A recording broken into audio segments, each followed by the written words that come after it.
On today's show, Tari Eason leads an insane Rockets comeback down 31 against the Warriors to force overtime. But why couldn't the Rockets close things out in this one after getting to overtime? And Ime Udoka with some interesting comments about Alperen Sengun after this game. It's all coming up on today's Locked On Rockets. This is Mission Control, Houston. Ignition sequence start. 6, 5, 4, 3, 2, 1.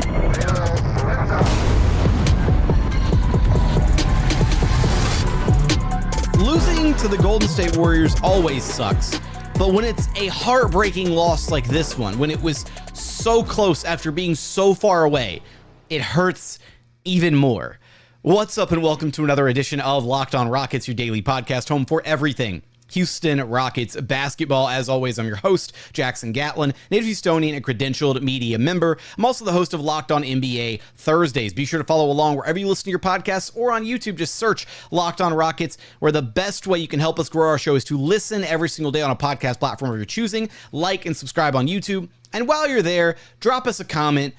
Tell us why you hate the Warriors. Tell us your worst thing about this loss. Just say go Rockets if you don't have the energy for that other stuff, because I tell you what, this was an emotionally draining game. 127-121 final score after OT. Man.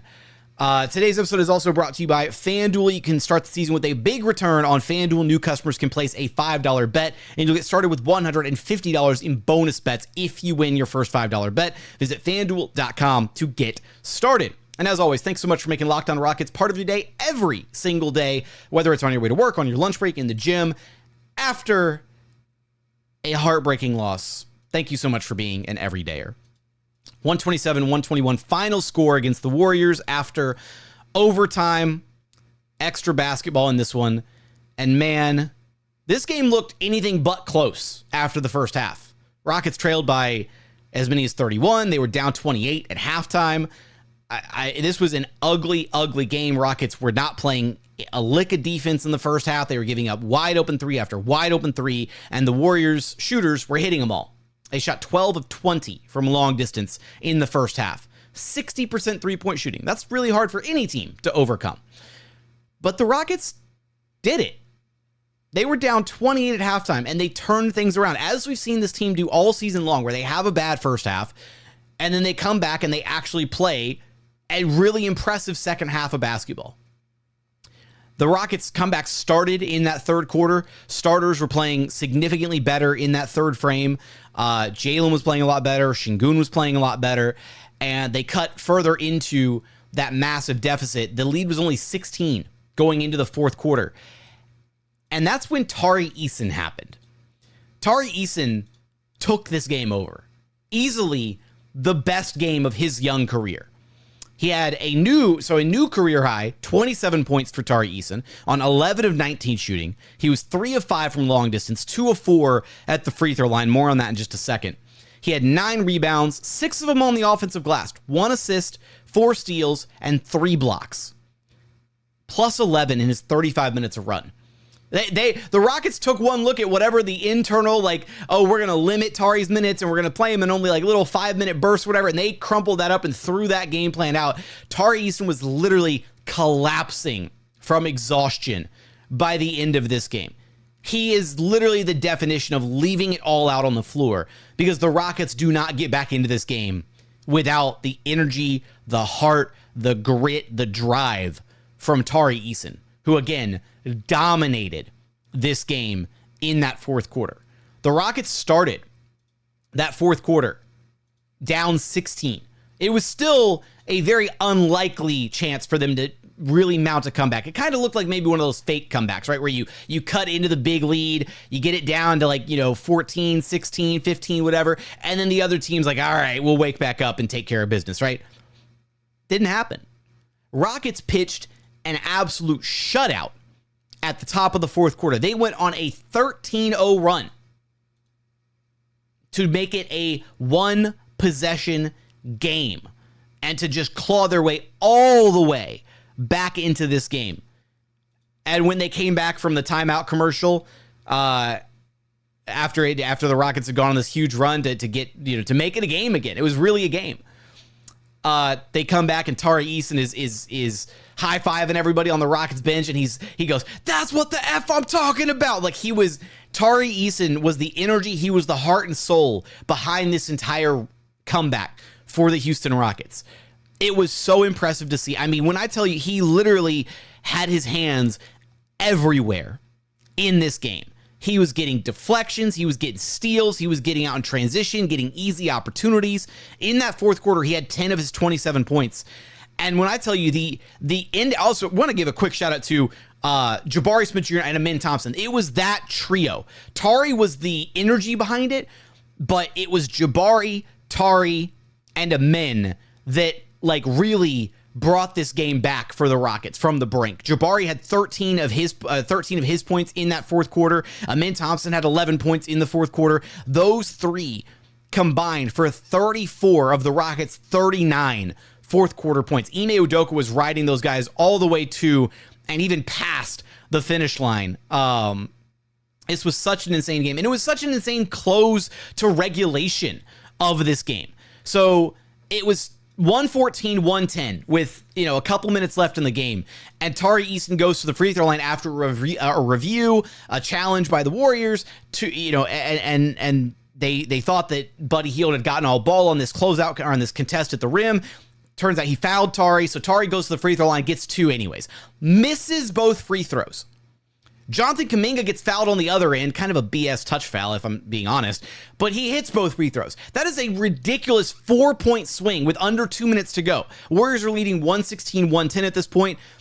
Ime Thompson drives on the next possession. Tari gets a rebound and misses. Ime Thompson gets it back, dishes it to Jabari, and the Rockets manage to fight and claw for a layup.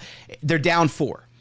Next possession, Rockets are D'ing up. Jabari's trying to guard Brandon Podziemski. He hits an insanely difficult turnaround fadeaway in the paint, pushes the lead back out to 118-112 with 51 and a half seconds left. It looks like one of those games where the comeback was too little too late.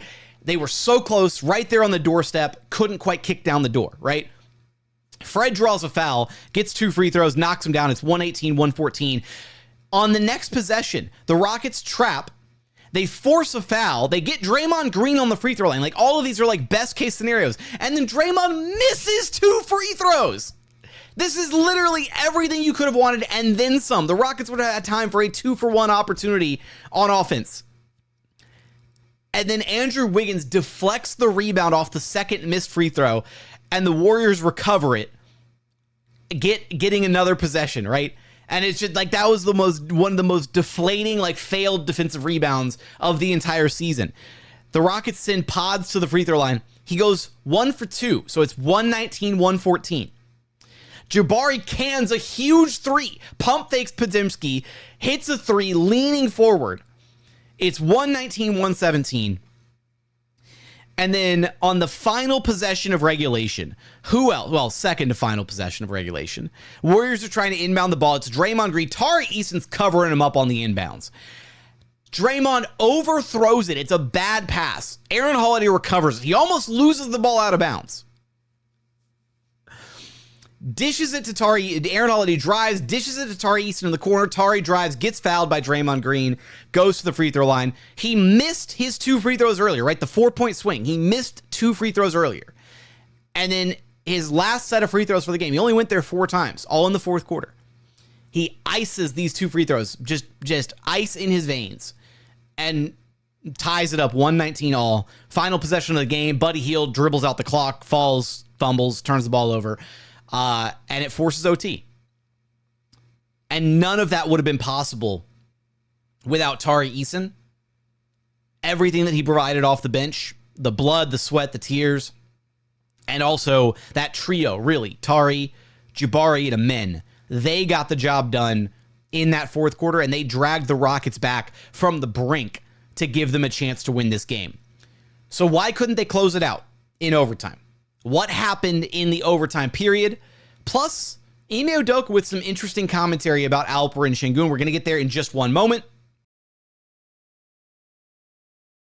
First, today's episode is brought to you by BetterHelp. Look, this month, the month of November, Thanksgiving, right? It's all about showing gratitude to those you're grateful for. So I am very grateful for Tari Eason, who ignited this Houston Rockets comeback. And even though they weren't able to get the win, it made the game a lot more enjoyable to watch the Rockets mount almost the biggest comeback in franchise history. So look, along with the person that I just shouted out, there's another person we don't often think enough, right? Ourselves. Sometimes it's hard to remind ourselves that we're trying our best to make sense of everything. And in this crazy world, that isn't always super easy. Here's a reminder to send some thanks to the people in your life, including yourself. Look, if you're thinking of trying therapy, I've done it in the past, and I found it to be an incredibly cathartic experience to have an unbiased professional third party kind of walk me through some of the day-to-day stuff that I was dealing with. So if you're thinking of starting therapy, give BetterHelp a try. It's entirely online, designed to be convenient, flexible, and suited to your schedule. Just fill out a brief questionnaire to get matched with a licensed therapist and switch therapists at any time for no additional charge. Let the gratitude flow with BetterHelp. Visit BetterHelp.com/LockedOnNBA today to get 10% off of your first month. That's BetterHelp, HELP.com/LockedOnNBA. And continuing on here at Locked On Rockets, your daily podcast home for everything Houston Rockets basketball. Look, I think this Rockets team is well beyond moral victories at this point, right? They need real victories. They need real wins in the win column.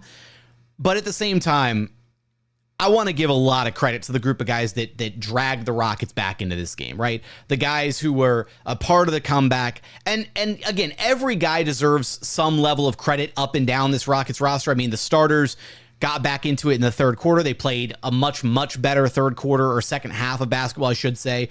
Jalen, Sengun, those guys. But really, that group at the top of the fourth quarter, right, with Jabari, Tari, Ime, Reed Shepherd, Aaron Holiday getting some run in this game, like that group deserves all the praise in the world for taking over this game, bringing them back into this game, giving them a chance to win this game. It was a valiant effort, and you can take some solace in the fact that this team has a lot of fight, they've got a lot of resiliency, and they don't quit. And that's encouraging, right? Once this team figures out how to play entire games of basketball, or even just 3 good quarters of basketball, right? You can afford to have 1 bad quarter if you play 3 great quarters of basketball. The Rockets played 2 incredible quarters of basketball in this game, and they played 2 garbage quarters of basketball, and then they struggled to bring it home in overtime. Why did they struggle to bring it home in overtime? Honestly, there are a bunch of different reasons that could be highlighted here for why the overtime struggles were so apparent.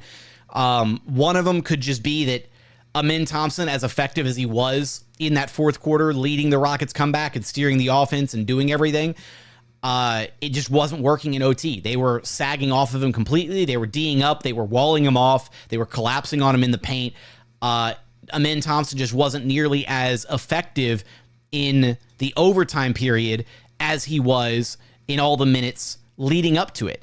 And part of it, and I'm sure this was a large part of it for Ime, for Jabari, and for Tari themselves, they were just too gassed. Like, I'm sorry, they played the entire fourth quarter, and then they played the entirety of overtime. And for Tari had played starting all the way back in the third quarter. Now, Tari did get like a rest in there at one point, but it was unbelievable that they were able to mount this comeback. But at the same time, I think there was some mismanagement by Ime Udoka in sticking with the bench. I understand wanting to stick with the guys who dragged you back in the game. I get that. And look, we've seen it time and time again. There was the really iconic, Kevin McHale left James Harden on the bench while they were mounting that comeback against the Clippers, right? Sometimes as a coach, as a game manager, you're just like, you know what? I got to stick with the group that's clicking. I got to stick with the group that's got us back into this game. But once that group had reached the mountaintop, once that group had forced overtime, that was the point. Honestly, it probably should have been earlier than that, right? Once the group had kind of gotten it to back within 3, back within a single possession, or even taken the lead at one point, that would have been the time for Ime to go back to one or two of his starters, right? That would have been the time for Ime to reintroduce Jalen or reintroduce Sengun. If you want to stick with the switching lineup, if you want to stick with the defensive scheme that got you back into the game and you don't want to put Alp back out there because of that, that's fine. At least put Jalen back out there, right? Because Jalen was so iced out in this game from having not played literally at all in the fourth quarter. I apologize. Jalen played 2 minutes in the fourth quarter, but he was just too iced out by that point. Like Jalen Green in the second half of this game was not himself, right? We talk about Jalen being a rhythm guy. You know, he was only 2 of 6 shooting, 5 points in the second half. And some of that comes from, you know, the Warriors did a great job, you know, trapping him, stopping him as the primary ball handler, all that stuff. But again, it feels like there was just a mismanagement of sticking with the bench guys for too long until they had literally nothing left in the tank. Like, even if it was just cycling 1 or 2 guys out for a minute or two so they could get a breather, and then you go back in and try to ride them to the finish line, that's fine. But Ime just, he stuck, I don't want to say tunnel vision, but he very much stuck with the group that he thought was working. And that group, to their credit, that group really was working. It wasn't until they made it to overtime where they just, and this is the case with so many come from behind games like this, right? You expend so much energy and so much effort to dig yourself out of that deficit, to make it a game again, that sometimes you just don't have enough energy to get you over the hump. And that's very much what it looked like in overtime for the Rockets. The Rockets just didn't have enough juice left to be able to finish this game off. Jalen Green had been completely iced out to that point. Fred VanVleet just did not have it in this game. 11 points, 2 of 12 shooting is a bad performance from Fred VanVleet. Another bad performance from Fred VanVleet. And that's really all it was. I mean, the Rockets just didn't have a go-to guy down the stretch of this game. They had made it work through grit and tenacity and just clawing their way back in with Ime and Jabari and Tari throughout that entire fourth quarter. But when the going got tough and when they needed some go-to buckets at the end of the game, they didn't have a way to get those buckets. And some of that could be, look, maybe instead of the ball being in Ime Thompson's hands, right, it should have been, you know, Jalen should have handled it more, Fred should have handled it more, whatever. Maybe they could have gone more to Jabari Smith Jr., right? He obviously had it going in this game, and he was a huge part of the comeback. Now, maybe he was also suffering from some dead legs, from being exhausted from the comeback as well, but I don't think there was a single point in OT where the Rockets tried to post up Jabari Smith Jr. and get him to his bread and butter spot, right? Like, they needed something. They needed some kind of a reliable go-to set in crunch time to be able to guarantee themselves a high-quality possession, a high-quality look, and they just couldn't get anything going. They tried to get downhill. They couldn't get anything going. They couldn't penetrate the Warriors' defense, and the open looks that they did generate, they just couldn't knock down. They did not have enough juice to get over the finish line. It was a very disappointing loss, a game that they had no business even being in, but once they were in, they couldn't execute down the line. And again, I think Ime got out-coached at points in this game. I really think that there was a lot that the Warriors were doing that it took the Rockets a while to react to. It took Ime a while to react to. And even once they did react, then I think, again, a little tunnel-visioned, a little short-sighted on sticking with the lineup that mounted the comeback and not figuring out, okay, great, now we're back in this game. How do we make sure we can win this game when the going gets tough, when we get down to those crunch time minutes at the very end? Could have done some things differently, right? Could have brought Jalen back, could have brought Sengun back sooner, could have done a lot of things differently in this game. Yeah, I'm very curious your thoughts. What would you have liked to see Ime Udoka do differently in this game? Who would you like to see him go with, potentially at the end of regulation or for that overtime period? Give me your thoughts in those YouTube comments. Coming up, want to hear what Ime Udoka had to say about Alperen Sengun after this game and how there's some contradictory comments flying around about Alp. We're going to get there in just one moment. First, today's episode is brought to you by FanDuel. Get ready to tackle the NFL action with FanDuel, America's #1 sportsbook. Right now, new customers can bet $5 and get $150 in bonus bets if you win. Just wager $5. It's really that easy. The FanDuel Sportsbook app gives you everything you need to place live bets on the NFL all in one place. So when you get a hunch in the middle of the game, you can check out the latest stats, do live play-by-play, and so much more on the exact same page where you actually place your bets. Just visit FanDuel.com to join today. And while you're there, take a look at all the different odds. You can check out their parlay builder, different season awards winners, or the outright favorites to win this year's Super Bowl. Right now, the Chiefs plus 420, the Ravens plus 650, the Lions plus 700, the 49ers right behind them at plus 750, and then rounding out the top 5, the Buffalo Bills plus 900. So for all those odds and so much more, head on over to FanDuel.com. Never waste a hunch and make every moment more with FanDuel, an official sportsbook partner of the NFL.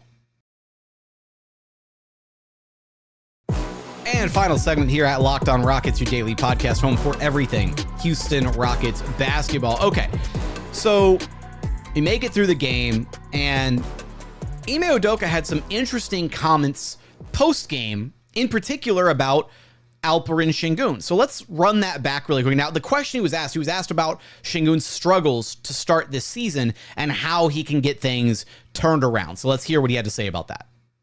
Got to find a rhythm for sure. I mean, we're moving him around a little bit, obviously, where he's really good in the pocket. You know, he's had decent looks there. And then teams are going after him in the post sometimes, but you like him on the elbow isos also. But a rhythm, and, you know, whether it's getting himself into shape to play, you know, early season, it might be part of it. But sometimes he's at point blank, you know, misses that he didn't have as much last year. And so continue to work with him and get him the right looks, and obviously he'll snap out of that because the quality looks are too good. You're not going to continue to miss those. Okay, so let's unpack some of what Ime said there. First off, not going to argue with him about the quality of looks. So far this season, Alperen Sengun is, at least in the restricted area, he's attempting 7.7 shots per game. He's only shooting 41.3% on those 7.7 attempts. Last season, he was shooting 7.1 attempts per game in the restricted area, and he was hitting 66.4% of those. So a 25% difference is a pretty drastic change, right, in his ability to finish in and around the rim. So some of that you chalk up to maybe he's just slumping, whatever. He's missing a lot of bunnies that he should be hitting. What makes things weird, so he had that comment in there about working himself into shape to play, and that it's the early season might be part of it. That's weird because of, actually, it's just weird because we got a bunch of kind of contradictory comments coming from Ime Udoka. Directly before this game tipped off, Ime was asked about Alperen Sengun health-wise and where he's at. And Ime basically said he's healthy. There's nothing wrong with him, right? So there was that right before the game.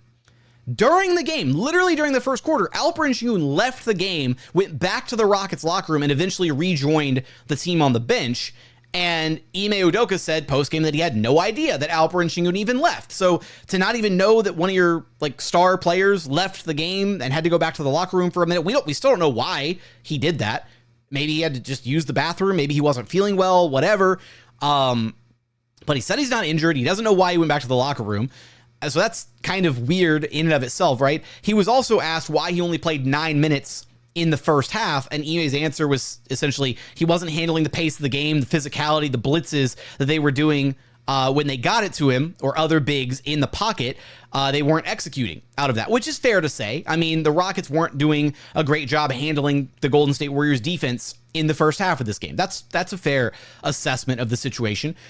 But what makes things extra weird is if we rewind the clock a little bit and we go all the way back to preseason, where I forget which game it was after, but Ime Udoka was raving about Alperen Sengun, and he specifically said that Alperen Sengun was in the best shape of his career. That was not even a month ago. So which is it? Is Alp in the best shape of his career, or is he working himself into shape to start the season? Which one is it? I don't know at this point. Alp looked to be in good shape, but he also doesn't look to be moving right. That's why myself and many others were speculating that he might be dealing with an injury or the back issue might be coming back, because we see him with the wrap around the bench and all that stuff. Every time he's on the bench, he's got that wrap around his midsection. It looks like he's dealing with something, and it still doesn't look right out there on the floor. He looks like he's playing very, very stiff at times, very upright.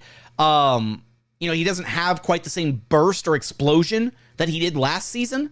right? He looks timid on some of his takes to the basket. So I was trying to figure out, is there something going on with him? Ime says no. But is that just coach speak? Is that just, he wants to put it out there? Oh, there's nothing wrong with him, but he is actually dealing with something, but he doesn't want that to be public knowledge. I'm not trying to put a tinfoil hat on and be a conspiracy theorist here on the show, but something ain't right. And these comments don't line up, right? So it's all a little bit confusing, right? And I go back to Sengun played well. Sengun played great in that third quarter. There's no other way to slice it. He was awesome in the third quarter. After an abysmal first half, Sengun was a big part of the Rockets starting their comeback, right? Playing with much better energy, playing defense the right way in that third quarter. And in the third, Sengun had 7 points, 6 rebounds, 3 assists. Like, he was doing what he was supposed to be doing in that third quarter. So I don't know why he was the one that got, I guess, punished, and Udoka ultimately decided not to go back to him at all in the fourth quarter or in overtime. Because again, I think this was Ime Udoka losing sight of the forest for the trees, right? Where he was so fixated on sticking with the lineup that had it going that by the time it got to crunch time and the Rockets needed to be able to execute, they needed to be able to generate some decent offense, they didn't have that with any of the guys that were on the floor. And by the time that he had been forced to put Jalen Green back out there after Dillon Brooks fouled out of the game, like, the guys he was too iced, right? Jalen Green had been on the bench for too long. Alperen Sengun had sat for way too long. And maybe you do it differently. Maybe you cycle a couple guys in and out. And again, if it had just been because they wanted to run a certain defensive scheme, they wanted to switch everything 1 through 5, and that's why you didn't put Alpi out there, fine, I can get that. But you had an opportunity once things had hit the reset, once you were there in OT, and you had a fresh slate, a new game, 5 minutes left to figure it out, you could have put Sengun back out there and let him try to go to work, right? You could have put him back out there and run the offense through Sengun, who had been rested at that point. He would have been super fresh, right? He would have been fresh going up against an exhausted Golden State Warriors team. And even though Jalen Green was out there, right, he had been struggling against this team all game. The trapping, the blitzing, the defense on the perimeter, it was too much for Jalen to deal with in this game. 7 points, 2 of 13 shooting. He had a bad night. But so did Fred VanVleet. 11 points on 2 of 12 shooting. So Ime Udoka very clearly has like this mentality of, sticking with the guys that he thinks gives him the best chance to win a game, or riding the hot hand or whatever, the best 5 from a given game. But that doesn't always track because Sengun was clearly one of the Rockets' best 5 guys in this game. He just didn't match the defensive identity, I guess, that they wanted to use to close things out here. But it's just a little strange. That's all. And I'm very, this is a situation worth monitoring at least to see what Ime says about it further down the line. Like, it's not like he's like, it doesn't feel like he's singling out Alperen Sengun, but at the same time, Alpi hasn't closed like at all this season, right? Ime consistently goes to other closing lineups, and we kind of knew that was going to be the case with Sengun and certain limitations that he has defensively. Not saying he's a bad defender, he's a much, much improved defender, but there's just certain things you can't do with Sengun on the court defensively. And if he's not dominating the game on the offensive end the way that we're expecting him to do, the way that we saw him do last season pretty consistently, and so far, to Ime's point, he hasn't done so far this season, then maybe that's some of the reasoning for why he's not been in the games to close things out at the end. I don't know. It's definitely something that I'm going to be paying very close attention to moving forward, and Ime's got to trust he's got to trust his stars. Like, that's the other thing here is, I get it. You wanted to stick with the guys who got you back into this game. You wanted to let them, ride them all the way to the finish line, sure. But Jalen or Sengun deserved to be out there to try and help bring this game home. And Jalen was only out there because Dillon Brooks fouled out. If Dillon Brooks hadn't fouled out, then Jalen Green wouldn't have been put back in the game. It's as simple as that. Ime was going to run with Fred, Dillon, Amen, Tari, Jabari to close this thing out. And he would have run with those guys all the way through OT. But he couldn't. He ultimately ran out of bodies, and he had to start going to other guys on the bench. And again, by that point, outcoached.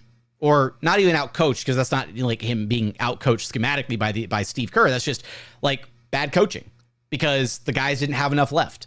And again, this is very much like the future of this team is dependent on the success of Jalen Green and Alperen Sengun.